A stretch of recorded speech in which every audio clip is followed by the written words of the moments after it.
That plan is a campaign to make America white again.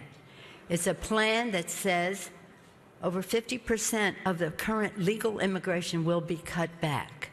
Sharply raising the level of immigration we permit, even up to a level of open borders, about sharply increasing open the borders. amount of foreign aid. Open No, borders. that's a Koch brothers proposal. The Really? idea, of course, I mean that's a right-wing proposal, which says essentially there is no United States. But it would make a lot of the global poor richer, wouldn't it? And it'd make everybody in America poor. Then you're doing away with the concept of a nation state, which we would love as an open border policy. Bring in all kinds of people who work for $2 or $3 an hour. That would be great for them. I don't believe in that.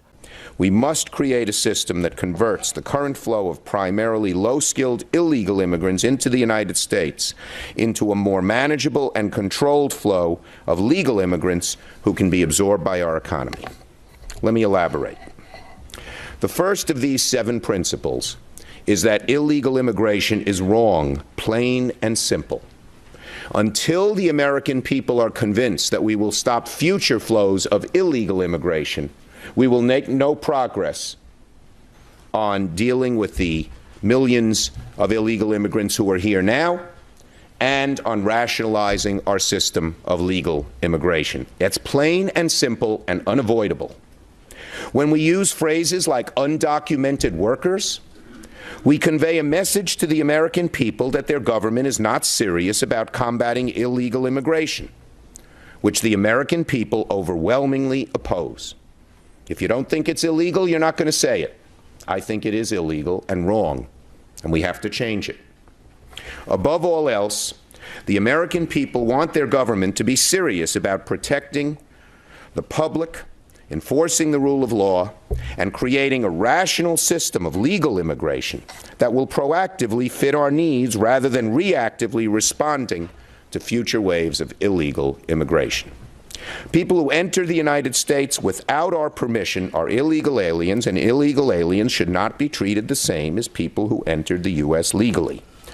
To the advocates for strong, fair, effective, comprehensive immigration reform, and I'm certainly one, I say to you that the American people will never accept immigration reform unless they truly believe that their government is committed to ending future illegal immigration, and any successful comprehensive immigration reform bill must recognize this fact.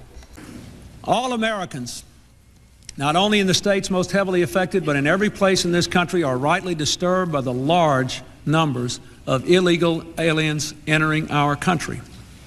The jobs they hold might otherwise be held by citizens or legal immigrants. The public service they use impose burdens on our taxpayers.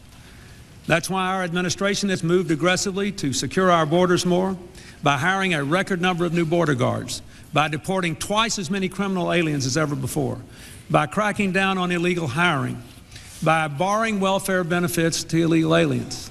In the budget I will present to you, we will try to do more to speed the deportation of illegal aliens who are arrested for crimes, to better identify illegal aliens in the workplace as recommended by the commission headed by former Congresswoman Barbara Jordan.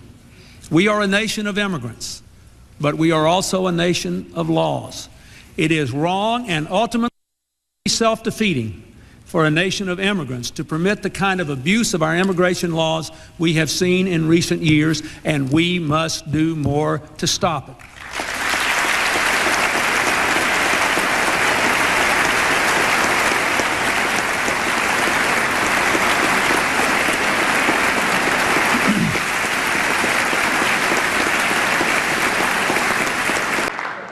Real reform means stronger border security, and we can build on the progress my administration's already made, putting more boots on the southern border than at any time in our history, and reducing illegal crossings to their lowest levels in 40 years. Real reform means establishing a responsible pathway to earned citizenship, a path that includes passing a background check, paying taxes and a meaningful penalty, learning English, and going to the back of the line behind the folks trying to come here legally.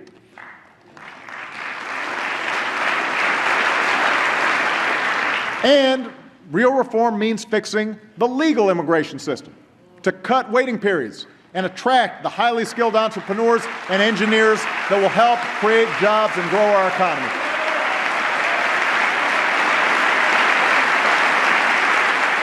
Very briefly on immigration, there isn't any sensible approach except to do what we need to do simultaneously.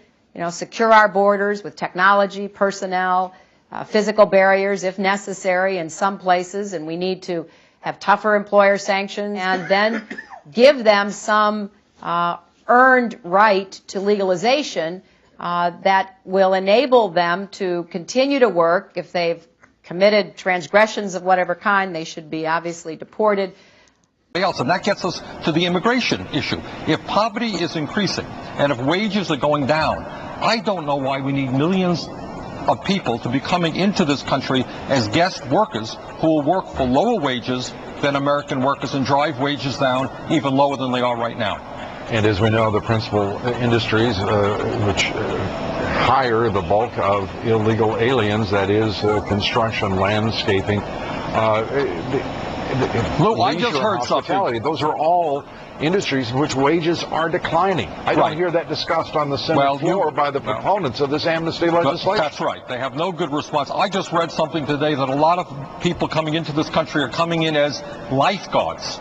I guess we can't find, that's right, we can't find American workers to work as lifeguards, and the H-1B program has teachers, elementary school teachers. Well, Yeah, and that H-1B program, we got to watch Senator Ted Kennedy sit there with the sole witness being one Bill Gates, the world's richest man, tell him he wanted unlimited H-1B visas, obviously uninformed as to the fact that 7 out of 10 visas under the H-1B program go to Indian corporations that are outsourcing those positions to American corporations in this country, and that 4 out of 5 of those jobs that are supposed to be high-skilled jobs are actually Category 1 jobs, which is low-skilled. Well, you raise a good point, and that this whole immigration guest worker concept is the other side of the trade issue. On one hand, you have large multinationals trying to shut down plants in America, move to China, and on the other hand, you have the service industry bringing in low-wage workers from abroad. The result is the same. Middle class gets shrunken and wages go down. Fantastic. Please clap. Because you'd be in jail. By the end of this evening, I'm going to be blamed for everything. Why not? You better believe it. Both sides. Subscribe to Very Fake News.